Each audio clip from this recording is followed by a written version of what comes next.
आपने अगर ये एक वीडियो देख लेना बेटा तो क्रोनोलॉजी हो जाएगा दिमाग में सेट। बहुत सारे बच्चों का कहना है कि सर डेट्स के साथ बड़ी दिक्कत आती है, क्रोनोलॉजी वाला जो क्वेश्चन आता है उसमें बड़ी कंफ्यूजन होती है। तो आ जाओ यार, अगर डेट्स में तुम्हारी दिक्कत है तो इस एक वीडियो को देख लेना फटाफट से और शॉर्ट टाइम के अंदर हो जाएगा तुम्हारा डेट रिवाइज। तो आओ स्टार्ट करते हैं यार आपके डॉगेश भैया के साथ स्पेशल जबरदस्त वाला session, that is the most important dates. तो दोस्तों बहुत सिंपल है कि आपको डेट्स कितने चैप्टर की याद करनी है यहाँ पे। सिंपल है, 3 चैप्टर्स की, ठीक है। Nationalism in Europe, print culture in the modern world और आपका नेशनलिज्म इन इंडिया। चौथा वाला चैप्टर मेकिंग ऑफ ग्लोबल से डेट बेस्ड क्वेश्चन आपका जनरली नहीं आता, राइट। तो उसके डेट्स इतने हैवी नहीं, तो आप इसको इग्नोर कर सकते हो, ठीक है। तो 3 चैप्टर्स में से नंबर 1 सबसे पहले आता है आपका नेशनलिज्म इन यूरोप। तो देखो नेशनलिज्म इन यूरोप की डेट लाइन याद करना बहुत आसान है। आपको बस कुछ बेसिक चीजें दिमाग में रखनी है दोस्तों कि इसका जो डेट लाइन है, जिसका पूरा टाइम लाइन है, कहां से स्टार्ट होता है। ये स्टार्ट होता है 1789 के फ्रेंच रेवोल्यूशन से, ठीक है। और ये कहां तक जाएगा, ये जाएगा बेटा 1914 के वर्ल्ड वॉर 1 तक। तो आपको बस ये अपने दिमाग में अच्छे से बैठा लेना है कि 1789 से लेकर के 1914 के बीच के जितने भी इवेंट्स हैं वो सभी आपके इंपॉर्टेंट डेट्स हैं, किसके लिए, नेशनलिज्म इन यूरोप के लिए, ठीक है। तो आइए स्टार्ट करते हैं दोस्तों। देखो 1789 में क्या हुआ बेटा, फ्रांस में रेवोल्यूशन हुआ, पावर ट्रांसफर हो गई, लोगों के हाथ में आ गई, ठीक है। यानी एब्सोल्यूट मोनार्की से फ्रांस क्या बन गया, एक कॉन्स्टिट्यूशनल मोनार्की। अब इसके बाद अगर आप देखोगे तो फ्रांस में कहानी रुकती नहीं है। फ्रांस में उसके बाद आप देखोगे रिपब्लिक बनता है फ्रांस, फिर रिपब्लिक के बाद एक नई सरकार आती है जिसे आप डायरेक्टरी कहते हैं। अब जब डायरेक्टरी फ्रांस को रूल कर रही थी तो उस टाइम आप देखोगे जो नेपोलियन था उस टाइम पे एक मिलिट्री जनरल था। तो 1797 के अंदर नेपोलियन क्या करता है, नेपोलियन वॉर्स करता है और इटली को इन्वेड कर देता है। उसके बाद आप देखोगे पॉलिटिकल इंस्टेबिलिटी का फायदा उठाते हुए नेपोलियन फ्रांस वापस आता है और 1804 में बन जाता है फ्रांस का राजा और लेकर के आता है अपना वेरी फेमस सिविल कोड, जिसके 3 इंपॉर्टेंट एस्पेक्ट से प्रिविलेजेस बेस्ड ऑन बर्थ को हटा दिया गया, इक्वालिटी बिफोर द लॉ, और तीसरा सबसे इंपॉर्टेंट है secure the right to property, ठीक है। अब 1804 से लगभग 1813 तक मामला ठीक ठाक चलता है। 1813 से स्टार्ट होता है नेपोलियन का मेजर डाउनफॉल। ये बैटल ऑफ लिप्जिग लड़ी जाती है जिसमें ब्रिटेन, ऑस्ट्रिया, रशिया, प्रशिया ये मिल करके नेपोलियन को काफी हद तक हरा देते हैं। नेपोलियन काफी सारी अपनी टेरिटरीज को लूज कर देता है। अब फाइनली आता है साल 1815, बहुत क्रूशियल है, इसको ध्यान से समझिएगा। तो 1815 में क्या होता है, बैटल ऑफ वाटरलू, नेपोलियन का किस्सा खत्म और नेपोलियन चला जाता है बाहर, ठीक है, बस खत्म हो गया, नेपोलियन का चैप्टर यहीं पे क्लोज। अब 1815 इंपॉर्टेंट क्यों है दोस्तों, बिकॉज नेपोलियन ने बहुत सारे बदलाव कर दिए थे, चेंजेस कर दिए थे अपने टाइम पीरियड में। तो जो बड़े बड़े पावर्स थे ब्रिटेन, रशिया, ऑस्ट्रिया, रशिया, ये क्या करते हैं 1815 में वियना नामक शहर में ऑस्ट्रिया के अंदर एक कांग्रेस बुलाते हैं, एक पंचायत बुलाते हैं और वहां साइन होती है द ट्रीटी ऑफ वियना। ये वो साल था 1815 जब आप देखोगे यूरोप के अंदर कंजर्वेटिव सरकारें सेटअप होना स्टार्ट हो जाती हैं जो अपने अगेंस्ट क्रिटिसिज्म बर्दाश्त नहीं करती। तो यहां तक की कहानी याद आई फ्रेंच रेवोल्यूशन से, नेपोलियनिक वॉर्स, नेपोलियन राजा बना, 1813 का बैटल ऑफ लिप्जिग, कुछ टेरिटरीज हारा, फिर battle of Waterloo finally defeated. उसी साल में क्या हुआ, ट्रीटी ऑफ वियना हो गया और कंजर्वेटिव सरकारें बन गई। आगे बात करते हैं दोस्तों, अब कहानी को थोड़ा सा अगले 15 साल तक आगे लेकर के जाएंगे। 1830 आपको याद है दोस्तों, यहां से लेकर के 1848 तक जो इलाका है अपना, पूरा जो टाइमलाइन है, इसमें बहुत सारे रेवोल्यूशंस और आंदोलन होते हैं पूरे यूरोप में। सबसे पहले स्टार्ट करते हैं जुलाई रेवोल्यूशन ऑफ फ्रांस। तो 1830 में क्या होता है बेटा, फ्रांस में दोबारा से रेवोल्यूशन होता है और सरकार बदल के कॉन्स्टिट्यूशनल मोनार्की हो जाती है। बिकॉज अगर आपको याद हो 1815 में जो ट्रीटी ऑफ वियना हुआ था उससे वापस से बर्बन डायनेस्टी फ्रांस में आ गई थी, ठीक है। तो अभी क्या हुआ, 15 साल बाद दोबारा एक रेवोल्यूशन होता है फ्रांस में और वापस से फ्रांस बन जाता है क्या बेटा, आपका कॉन्स्टिट्यूशनल मोनार्की। लेकिन ये वो साल भी है बेटा जब पूरे यूरोप में इकोनॉमिक हार्डशिप बहुत ज्यादा है, लोग पास खाने पीने के लिए नहीं, गरीबी बहुत ज्यादा है, बेरोजगारी बहुत ज्यादा है, ठीक है। अब 1831 को आप याद कर लीजिएगा दोस्तों, 1831 बहुत इंपॉर्टेंट है, ठीक है। बिकॉज यहाँ पे अगर आप देखोगे तो रिलेटेड है साल मजीनी से। मजीनी कौन थे, इटालियन क्रांतिकारी थे। कब पैदा हुए थे, 1805 में। कहाँ हुए थे, जेनोआ के अंदर।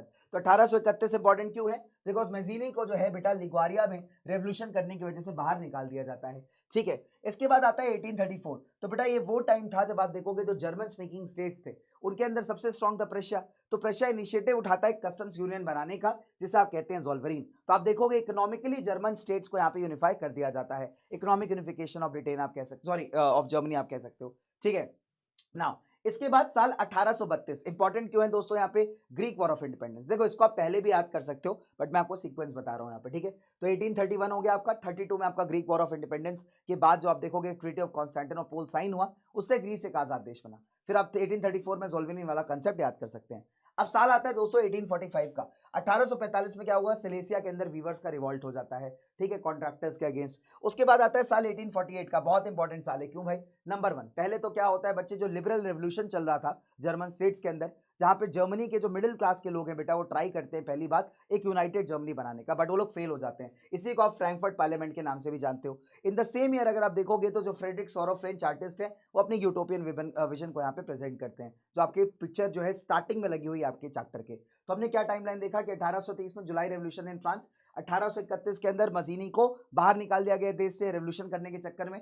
1832 आप याद कर लीजिए, ग्रीक वॉर ऑफ इंडिपेंडेंस के बाद ग्रीस आजाद होता है 1832 में ट्रीटी ऑफ कॉन्स्टेंटिनोपल से। 1834 में क्या होता है दोस्तों, ज़ोल्वेरिन फॉर्म हो जाता है आपका, जो कि कस्टम यूनियन था जर्मन स्टेट्स को इकोनॉमिकली बाइंड करने के लिए। फिर हमने क्या देखा, 1845 में सिलेसिया वीवर रिवॉल्ट और 1848 के अंदर दो events, number 1 revolution of the liberals के दौरान ट्राई किया गया कि मिडिल क्लास जर्मन वहां पे एक यूनाइटेड जर्मनी बनाए, फ्रैंकफर्ट पार्लियामेंट वाला इवेंट आप यहाँ याद कर लीजिए, और फ्रेडरिक सॉरो का यूटोपियन विजन। तो यहाँ तक कहानी समझ में आ गई, आगे बढ़ते हैं।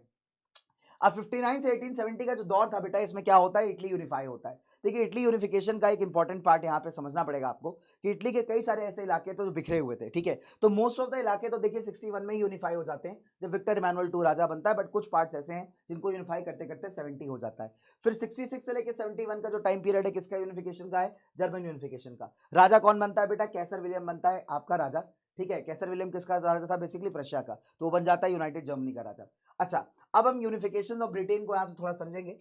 तो इसमें अगर आपको याद करेंगे बच्चों तो बहुत इंपॉर्टेंट पॉइंटर्स हैं कि यूनिफिकेशन ऑफ ब्रिटेन की जब हम बात करते हैं, आपको याद होगा तीसरा यूनिफिकेशन, ठीक है। तो उसके 3 इंपॉर्टेंट टाइमलाइंस है। नंबर 1 सबसे पहला है act of union, England Scotland मिलाकर के बना यूनाइटेड किंगडम 1707।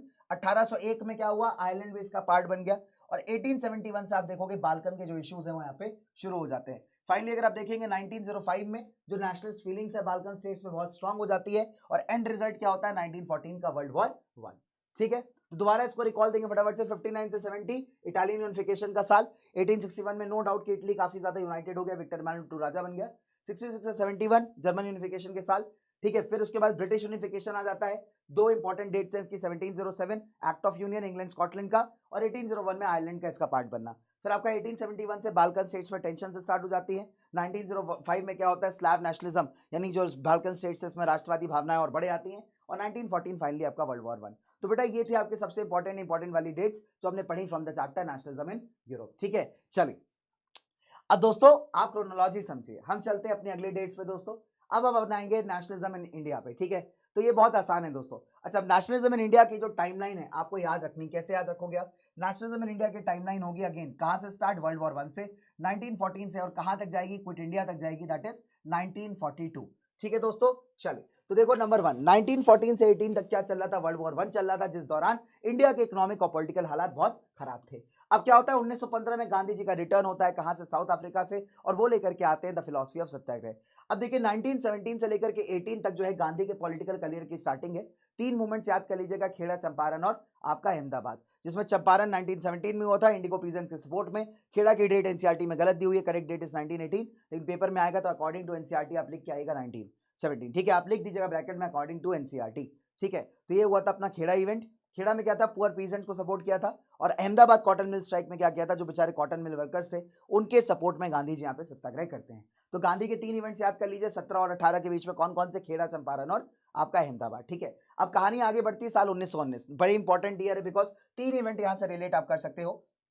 तो साल 1919 में 3 चीजें होती है। नंबर 1 राउलेट एक्ट आता है आपका, जिसके अगेंस्ट जो है गांधी जी राउलेट सत्याग्रह करते हैं। उसके बाद आप देखोगे दोस्तों मार्च 1919 के अंदर ही एक खिलाफत कमेटी फॉर्म हो जाती है, ताकि जो तुर्की का सुल्तान, जिसको आप खलीफा कहते हैं, इस्लामिक स्पिरिचुअल हेड जो था, उसके सपोर्ट के लिए अगर आप देखोगे मूवमेंट चलाए जाते हैं, ठीक है। तो 1919 के 3 इवेंट्स हैं। 3 इवेंट्स कौन कौन से हैं, राउलेट एक्ट का आना, ठीक है, गांधी जी का राउलेट सत्याग्रह करना, खिलाफत कमेटी का फॉर्म होना, और तीसरा है बेटा जलियांवाला बाग। तो जलियांवाला बाग कब हुआ था, 13 अप्रैल को, याद कर लीजिएगा इस चीज को, ठीक है। तो आप देखिएगा सबसे पहले राउलेट एक्ट आता है, ठीक है, मार्च 1919 में ही आपकी खिलाफत कमेटी बनती है बॉम्बे में, ये अपना अलग चल रहा था, और राउलेट सत्याग्रह लॉन्च करते हैं गांधी जी अगेन 1919 के अंदर ही, ठीक है, राउलेट एक्ट के आने के बाद। और आपका जलियांवाला बाग कब हुआ था, 13 अप्रैल को, सेम ईयर 1919 में। तो इतने सारे इवेंट्स आपके 1919 में ही हो जाते हैं।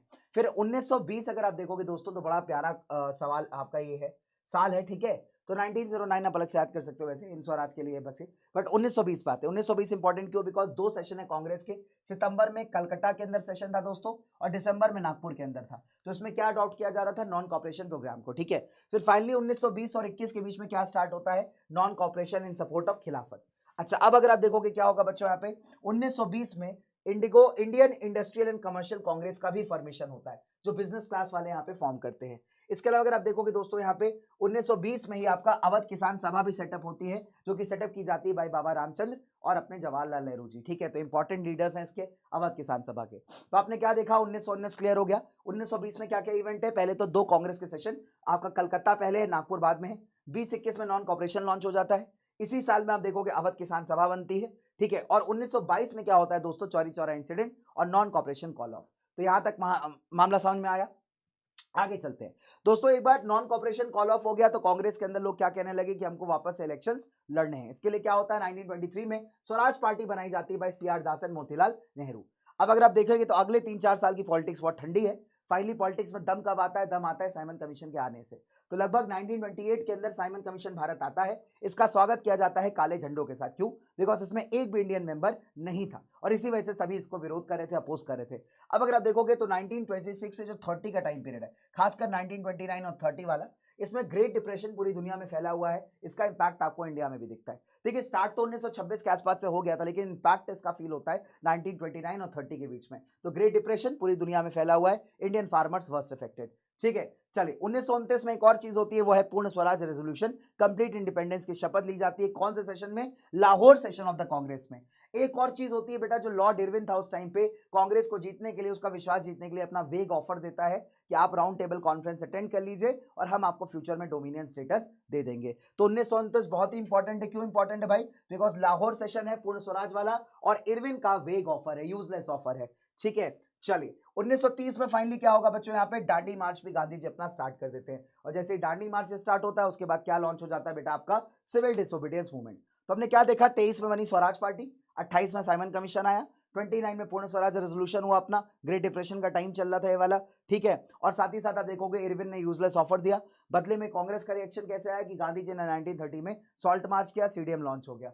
ठीक है, अब अगर आप देखोगे तो सीडीएम का जो फर्स्ट फेज है 5 मार्च 1931 तक बंद हो जाता है, क्योंकि यहाँ पे गांधी लॉर्ड इरविन के साथ एक पैक्ट साइन कर लेते हैं and second round table conference में चले जाते हैं। ठीक है, गांधी अटेंड करते हैं सेकंड राउंड टेबल कॉन्फ्रेंस। अब क्या होता है, जब कॉन्फ्रेंस फेल होती है तो गांधी वापस आते हैं और दोबारा से सिविल डिसोबीडियंस को रीलॉन्च करते हैं 32 के अंदर। पर 34 तक क्या होता है बेटा, मूवमेंट अपना डेड हो जाता है। ठीक है, इसके बाद अगर आप देखोगे तो 1927 का जो ईयर हम पढ़ रहे थे थोड़े टाइम पहले, तो उसमें मैंने आपको बताया था दोस्तों कि बड़ा प्यारा क्रूशियल ईयर था। उसमें एक और ऑर्गेनाइजेशन फॉर्म हुआ था, उसको आप फिकी के नाम से याद कर सकते हैं। ठीक है, अच्छा 1930 के अंदर एक और इंपॉर्टेंट घटना हुई है, वो है डिप्रेस क्लास एसोसिएशन का formation by B R Ambedkar. ठीक है, तो हमने क्या याद रखा, Swaraj party, Simon Commission, great depression का समय, लाहौर सेशन ऑफ कांग्रेस और साथ ही साथ आपका इरविन्स का वेग ऑफर, दांडी मार्च। इसी साल में आप देखोगे डिप्रेस क्लास एसोसिएशन भी बन जाता है। ठीक है, और उसके बाद हमने क्या देखा कि 31 में गांधी इरविन पैक्ट हुआ, राउंड टेबल कॉन्फ्रेंस अटेंड की गांधी ने, वापस आए 32 में बिकॉज कॉन्फ्रेंस फेल हो गई, सीडीएम को रिलॉन्च किया, 34 तक सीडीएम आपका ठप पड़ गया। 32 के अंदर एक और इंपॉर्टेंट चीज हुई थी, वो थी पूना पैक्ट। किसके बीच में साइन हुआ था बच्चों, यहाँ पे गांधी जी और अंबेडकर के बीच में। किस इशू को लेकर के, सेपरेट इलेक्टोरेट्स को लेकर के। ठीक है, चलिए तो ये हो गया भाई अपना प्यारा प्यारा डेट्स, बड़ी इंपॉर्टेंट इवेंट्स है, अपने को यहाँ पे याद रखना है। अब 32 तक तो देखो कहानी हो चुकी, 34 तक भी हो गई, इनफैक्ट ये 34 में सीडीएम अपना खत्म हो गया, डेड हो गया बिल्कुल। ठीक है, अब थोड़ा सा और आगे बढ़ जाते हैं बच्चे, कुछ out of the box dates को देख लेते हैं। ठीक है, तो कुछ out of the box dates में से कौन सा आ जाएगा, 1928। इसमें एक और चीज हुई थी, वो है ऑल पार्टी कॉन्फ्रेंस। क्यों हुई थी, साइमन कमीशन का विरोध किया गया। जब ब्रिटिशर से पूछा कि क्यों नहीं रखा इंडियंस को, तो उन्होंने कहा कि इंडियंस यूनाइटेड नहीं है। इसी बात को अपोज करते हो ऑल पार्टी कॉन्फ्रेंस बुलाई जाती है साल 1928 में। एक और out of the box date की बात करेंगे, वंदे मातरम का बनाना। तो भाई वंदे मातरम कौन लिखा था भाई, बंकिम चंद्र चट्टोपाध्याय जी, साल याद कर लीजिए 1870। एक और out of the box date की बात करेंगे, गांधी जी का स्वराज फ्लैग, साल कौन सा है, 1921। और फाइनली जो लास्ट डेट है अपने टाइमलाइन की, वो 1942, जब अंग्रेजों भारत छोड़ो आंदोलन यानी क्विट इंडिया मूवमेंट को स्टार्ट किया गया। ठीक है, जिसमें नारा दिया गांधी ने, डू और डाई। ठीक है, चलो तो उसको फटाफट से रिवाइज कर लेते हैं। 1914 वर्ल्ड वॉर 1। ठीक है, 1915 गांधी का वापस आना, 1917 से लेके 18 तक गांधी के 3 इंपॉर्टेंट मूवमेंट्स। 1919 में क्या हुआ, राउलेट एक्ट आया, जलियांवाला बाग हुआ, खिलाफत कमेटी फॉर्म हुई। 1920 में कांग्रेस के 2 इंपॉर्टेंट सेशन याद कर लेने हैं, एक आपका कलकत्ता का, एक आपका नागपुर का। और क्या हुआ बेटा, अवध किसान सभा बनी। और क्या हुआ, यहाँ पे नॉन कॉपरेशन खिलाफत स्टार्ट हो गया। फिर क्या होता है, 1922 में चौरी चौरा इंसिडेंट होता है, नॉन कॉपरेशन बंद हो जाता है। 1923 में सीआर दास मोतीलाल नेहरू स्वराज पार्टी बनाते हैं। उसके बाद क्या हुआ, 1928 में साइमन कमीशन भारत आया, उसका बॉयकॉट हुआ। 1929 में क्या हुआ दोस्तों, लाहौर सेशन में पूर्ण स्वराज का डिमांड और इरविन का वेग ऑफर। ठीक है, साथ ही साथ आप देखोगे 1930 के साल में क्या हुआ, गांधी ने सीडीएम लॉन्च कर दिया सॉल्ट मार्च के साथ, डिप्रेस क्लास एसोसिएशन बनाया गया। 1931 5 मार्च क्या हुआ, गांधी इरविन पैक्ट हुआ बेटा, यहाँ पे non cooperation sorry civil disobedience का फर्स्ट पार्ट बंद हो गया, गांधी चले गए राउंड टेबल कॉन्फ्रेंस अटेंड करने, वहां से डिसअपॉइंटेड हुए तो 1932 में रीलॉन्च कर दिया सीडीएम। ठीक है, तो 1932 में एक और इवेंट हुआ, वो है पूना पैक्ट, किसके बीच में, आपके गांधी और अंबेडकर साहब के बीच में। ठीक है, चलिए फिर 34 तक क्या हुआ, सिविल डिसोबीडियंस आपका बिल्कुल खत्म हो चुका था, उसके बाद की टाइमलाइन बेटा ये रही। डन है मेरे प्यारे प्यारे बच्चों। चलो अब print culture in the modern world की बात कर लेते हैं फटाफट से। तो देखो बहुत सारे इवेंट्स ना बच्चे बीच में भी आ जाते हैं, तो आप टेंशन मत लेना उसकी, तो मैंने आपको बता दिया है कि एक बेसिक टाइमलाइन आप याद रखोगे, कहानी आपकी बहुत आसान हो जाएगी। चलिए तो let's talk about very very simple, that is the print culture in the modern world. तो दोस्तों print culture in the modern world की जो कहानी है ना, अपने आप में बड़ी अतरंगी है, बड़ी इंटरेस्टिंग है। तो कहानी स्टार्ट होगी लगभग आपके 594 एडी से। ठीक है, 594 एडी से कहानी स्टार्ट होगी और ये आपकी लगभग जाएगी आपके 1920th सेंचुरी तक। ठीक है, 1920th सेंचुरी तक आप याद रखिएगा, पूरी कहानी अपने को पढ़नी है। ठीक है, चलिए तो नंबर 1 कहानी स्टार्ट कहां से होती है, 594 एडी से। 594 एडी में क्या हुआ, हैंड प्रिंटिंग चाइना में स्टार्ट हो गई, कौन सी वाली, वुड ब्लॉक वाली। ठीक है, चलिए 768 770 में क्या हुआ, इसी टेक्नोलॉजी को जो बुद्धिस्ट मिशनरीज से कहां ले गए, जापान ले गए। 868 में सबसे पुरानी जापानीज बुक डायमंड सूत्रा पब्लिश की जाती है। 1295 में क्या होता है, इसी टेक्नोलॉजी को चाइना से मार्को पोलो यूरोप लेकर के जाते हैं, इटली लेकर के जाते हैं और वहां से टेक्नोलॉजी जो यूरोप में वायरल हो जाती है, कौन सी वाली, वुड ब्लॉक प्रिंटिंग की। ठीक है, अब क्या होता है बच्चे, धीरे धीरे किताबें छप रही होती है बट डिमांड पूरा हो नहीं पा रहा होता, तो 1430s में ब्रेक थ्रू मिलता है और जोहानस गुटेनबर्ग यहाँ पे डेवलप करते हैं दुनिया की पहली प्रिंटिंग प्रेस। 1448 तक ये प्रिंटिंग प्रेस को बेहतर बना लेते हैं और 1450 से 1550 के बीच में पूरे यूरोप में प्रिंटिंग प्रेसेस स्टार्ट हो जाती हैं। ठीक है, अब एज ए रिजल्ट आपने देखा कि किताबें बहुत ज्यादा बढ़ चुकी हैं, एज ए रिजल्ट आप देखेंगे कई सारे समाज में बदलाव आएंगे।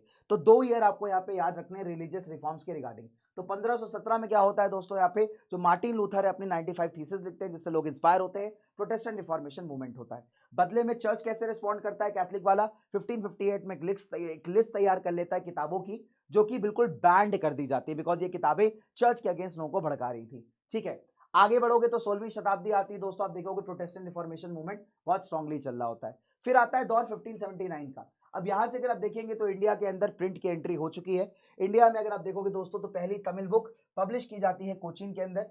ठीक है, इसके बाद 1674 में 50 किताबें पब्लिश की जाती है बेटा आपकी कन्नड़ा और कोंकणी लैंग्वेजेस में। ठीक है, 1710 में जो डच मिशनरीज थे प्रोटेस्टेंट वाले, वो तमिल भाषाओं में 32 किताबें लिखते हैं। ठीक है, पुरानी ट्रांसलेशन ही थी एक तरीके से। 1713 के अंदर पहली मलयालम किताब पब्लिश की जाती है। उसके बाद 1780 से इंग्लिश प्रिंटिंग जो है भारत में स्टार्ट हो जाती है प्रॉपर्ली। जेम्स अगस्टस हिकी जो एडिट करते थे जो पेपर आपका मैगजीन था बंगाल गजट नाम का, जिसे वो कहा करते थे कमर्शियल न्यूज़पेपर। तो हमने क्या देखा बेटा यहाँ पे, नंबर 1 यहाँ तक तुमने देख लिया, 1558 तक एक लिस्ट तैयार हो गई प्रोहिबिटेड बुक्स की। फिर हमने देखा 16वीं शताब्दी में प्रोटेस्टेंट रिफॉर्मेशन बहुत तगड़ा हो गया। फिर इंडिया की बात करें तो 79 74 10 13 यहां तक आप देखोगे इंडिया में प्रिंटिंग प्रेसेस और किताबें काफी तगड़े तरीके से बूम करती हैं। 1780 से इंग्लिश प्रिंटिंग भारत में स्टार्ट हो जाती है। उसके बाद साल 1812 का समय आता है। अगर आप वर्ल्ड वाइड देखेंगे तो ग्रिम ब्रदर्स जो थे वो अपने फोक टेल्स का कलेक्शन रिलीज करते हैं। 1821 में अगर आपको याद हो तो राम मोहन रॉय जो है संवाद कौमुदी स्टार्ट करते हैं दोस्तों। 1822 में 2 पर्शियन न्यूज़पेपर्स आते हैं, जामे जहांनामा और शमशुल अकबर। इसी साल में आप देखोगे गुजराती न्यूज़पेपर बॉम्बे समाचार भी आ जाता है।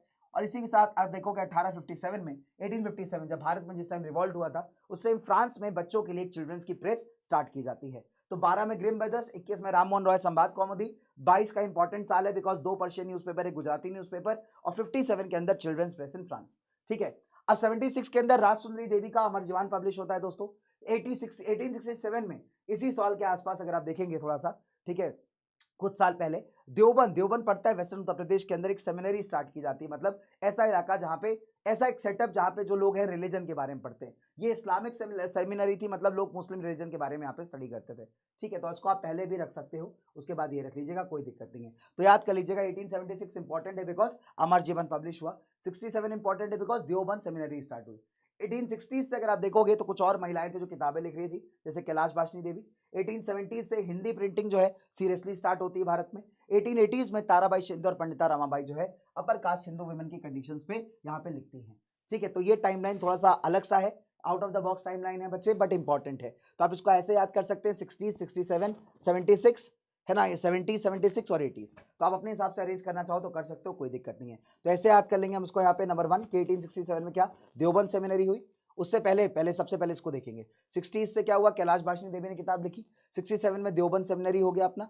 70 के अंदर आप देखोगे तो हिंदी प्रिंटिंग सीरियसली स्टार्ट हो गया। इसके बाद 76 में अमर जीवन हो गया। 1880s के अंदर जो है ताराबाई शिंदे और पंडिता रमाबाई हो गया। ठीक है, तो यहां तक बात समझ में आ गई, यहां तक बात समझ में आ गई दोस्तों। चलिए, अब अर्ली 20th सेंचुरी से क्या होता है, राम चड्ढा का स्त्री धर्म विचार आ जाता है। ठीक है, इसके बाद कुछ इंपॉर्टेंट रिफॉर्मेशन अपन याद करेंगे यहाँ पे। 71 में ज्योतिबा फुले की गुलामगिरी आती है, इंपॉर्टेंट है कि क्वेश्चन यहाँ से आता है।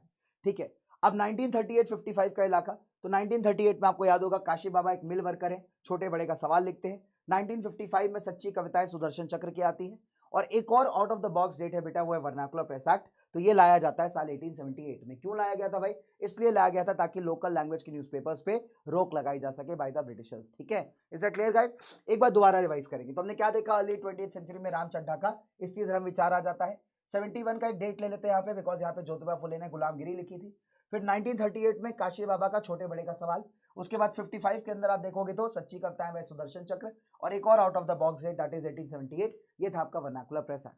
ठीक है, तो बच्चों ये आपकी सभी इंपॉर्टेंट डेट्स हैं, बहुत ही इंपॉर्टेंट वाली डेट्स हैं दोस्तों। इससे क्रोनोलॉजी बेस्ड क्वेश्चन आ जाता है। तो हमेशा क्रोनोलॉजी को समझने का सबसे बेस्ट तरीका होता है कि इवेंट्स को दिमाग में रखना, दैट्स वेरी वेरी इंपॉर्टेंट। ठीक है, अब जैसे फॉर एग्जांपल प्रिंट कल्चर से क्वेश्चन आए, तो आपको पता है प्रिंट कल्चर का सबसे इंपॉर्टेंट इवेंट क्या है, चाइना में प्रिंटिंग का स्टार्ट होना, वहां से जापान आना, वहां से फिर आप देखोगे कि जापान में स्प्रेड होना, कोरिया में स्प्रेड होना, फिर 1295 में चाइना से सेम टेक्नोलॉजी यूरोप जाना, यूरोप के अंदर स्प्रेड होना, फिर वहां पे क्या है प्रिंटिंग प्रेस का आना, प्रिंटिंग प्रेस के बाद रिफॉर्म्स होना। ठीक है, रिफॉर्म्स के बाद आप देखोगे कि मतलब नए नए इनोवेशंस होना। इंडिया में क्या है आप याद करेंगे, 16-17 सेंचुरी के बीच में पोर्तुगीज यहाँ पे प्रिंटिंग प्रेस लेकर के आए, फिर लगातार 1600 से 1700 के बीच में मल्टीपल किताबें यहाँ पे छापी गई। ठीक है, इसके बाद हम क्या देखेंगे दोस्तों यहाँ पे कि इंडियन में लिटरेचर कैसे आगे बढ़ा, इंग्लिश लिटरेचर कब से स्टार्ट हुआ प्रॉपर्ली, हिंदी वाला राइटिंग कब से स्टार्ट हुआ। ठीक है, तो ये मल्टीपल डेट्स अपन यहाँ पे याद रखते चले जाएंगे, कौन सी किताब कब छपी है वो डेट आपकी इंपॉर्टेंट है।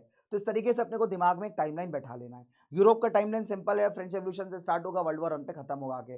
ठीक है, नेशनलिज्म इन इंडिया का भी इजी है, वर्ल्ड वॉर 1 से स्टार्ट होगा और क्विट इंडिया पे आके खत्म होगा। तो बस ये चीजें दिमाग में बैठानी है जब भी आप कभी क्रोनोलॉजी वाले क्वेश्चन करते हैं। मान लीजिए फॉर एग्जांपल क्रोनोलॉजी में अरेंज करने के लिए आ गया, साइमन कमीशन दिया हुआ है, सिविल डिसोबीडियंस दिया हुआ है, नॉन कॉपरेशन दिया हुआ है, क्विट इंडिया दिया हुआ है। तो आपको पता है बेटा सबसे पहले नॉन कॉपरेशन हुआ, फिर साइमन कमीशन आया, फिर सिविल डिसोबीडियंस हुआ और फिर क्विट इंडिया हुआ है। तो इस तरीके से आपने क्या कर लेना, अरेंज कर लेना है। तो कहानी को बिल्कुल इवेंट्स के थ्रू जो है आपको यहाँ पे दिमाग में बैठा लेना है। ठीक है, तो ये थी यार आपके चैप्टर की सबसे इंपॉर्टेंट डेट्स। तो वो आप अच्छे से रिवाइज कर लेना। All the very best guys, इसको बढ़िया से रिवाइज कर लीजिएगा, डेट्स वाला मैटर आपका सॉर्ट हो जाएगा। ठीक है, चलिए, तो लगभग 20 मिनट का वीडियो बन गया, सो सॉरी गाइस, बहुत टाइम ले लिया आपका, बट इंपॉर्टेंट डेट्स है तो इसको प्लीज अच्छे से रिवाइज करना। बाय गाइस, मिलता हूं नेक्स्ट वीडियो में।